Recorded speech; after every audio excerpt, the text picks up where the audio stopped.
भाई जो इस संविधान को बदलना चाहती है, जो इस संविधान को खत्म करना चाहती है। ये संविधान जो हमको पढ़ाई से लेकर कमाई से लेकर दवाई तक का जो अधिकार देता है, ये कौन देता है? इसमें जो भी साथी पढ़े लिखे साथी हैं, उनसे मैं पूछ रहा हूँ संविधान कब लागू हुआ? किस दिन संविधान लागू हुआ? भैया पढ़ते हैं आप लोग, बताओ इस संविधान को कब बनेगा, कब जो समर्पित किया गया था?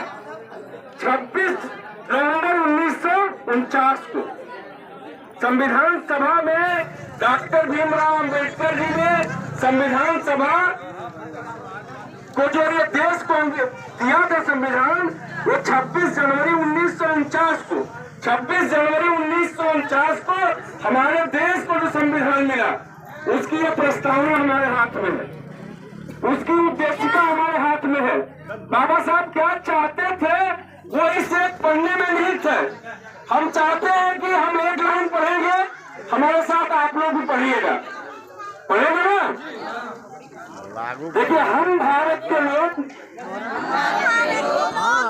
भारत को एक संपूर्ण प्रभुत्व संपन्न समाजवादी पक्ष निरपेक्ष लोकतंत्रात्मक गणराज्य बनाने के लिए तथा उसके समस्त नागरिकों को सामाजिक आर्थिक और राजनीतिक न्याय विचार अभिव्यक्ति विश्वास धर्म और उपासना की स्वतंत्रता प्रतिष्ठा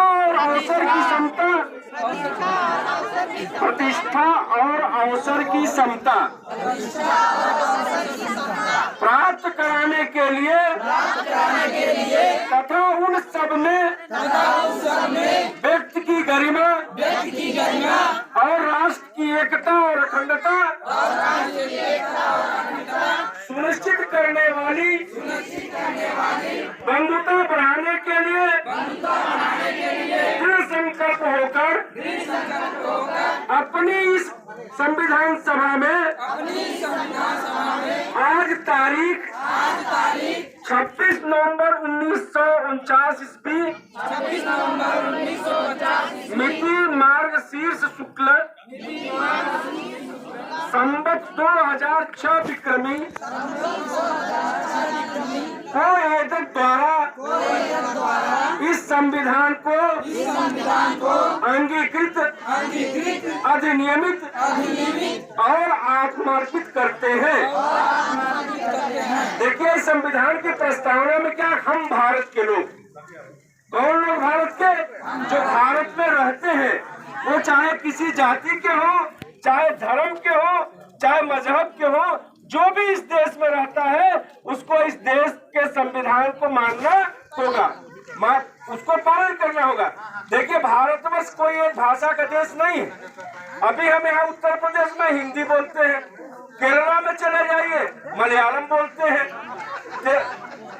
गुजराती बोलते हैं, कहीं आप जाएंगे कन्नड़ बोलते हैं, तेलुगु बोलते हैं। मतलब ये भारत जो है, जो हमारा देश है, वो विभिन्न भाषा बोलने वाले लोगों का देश है। विभिन्न तरह के धर्म के लोग हमारे यहाँ हमारे देश में है, और बहुत तरह से कपड़ा पहनने वाले भी लोग हैं। कोई काला बुर्का पहनता है, कोई साड़ी पहनता है, कोई धोती कुर्ता पहनता है, कोई पैंट शर्ट पहनता है। तो बाबा साहब का संविधान ये इजाजत देता है कि जो जिस तरह का पहनावा पहनना चाहेगा इस मुल्क के अंदर, वो उस तरह का पहनावा पहनेगा। जो जिस तरह का खाना खाना चाहेगा, ये संविधान इजाजत देता है कि वो उस तरह का खाना खाएगा। कोई किसी को रोक नहीं सकता है कि आप ये खाओगे, आप वो खाओगे। जो जिसकी इच्छा होगी उसको खाने का अधिकार बाबा साहब का संविधान हमको देता है। आजादी के पहले इस देश में लड़कियों को पढ़ने की सुविधा नहीं थी। इस देश में जो महिला शक्ति है, जिसका बहुत आजकल नारी बंधन और ये कहा जाता है, अगर इस देश में चाहे किसी भी जात की महिला थी, उस महिला को संवैधानिक रूप से पढ़ने का अधिकार मिला, तो बाबा साहब अम्बेडकर के संविधान ने दिया कि इस देश में महिला भी पढ़ सकती है, वो भी मास्टर, डॉक्टर, इंजीनियर, प्रोफेसर बन सकती है। अगर ये किसी ने दिया तो किसने दिया? बाबा साहब के संविधान ने दिया, नहीं दिया। तो इस देश के अंदर हम भारत के लोग हैं। ये देश संपूर्ण प्रभुत्व संपन्न, समाजवादी, पंथ निरपेक्ष, लोकतांत्रिक गणराज्य है।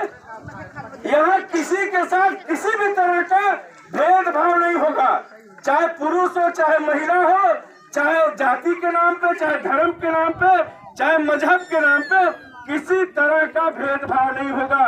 किसी तरह का हमारा जो बाबा साहब का संविधान है वो हमको अधिकार देता है कि किसी के जाति के आधार पे, महिला पुरुष के आधार पे, लिंग के आधार पे आप किसी का शोषण नहीं कर सकते।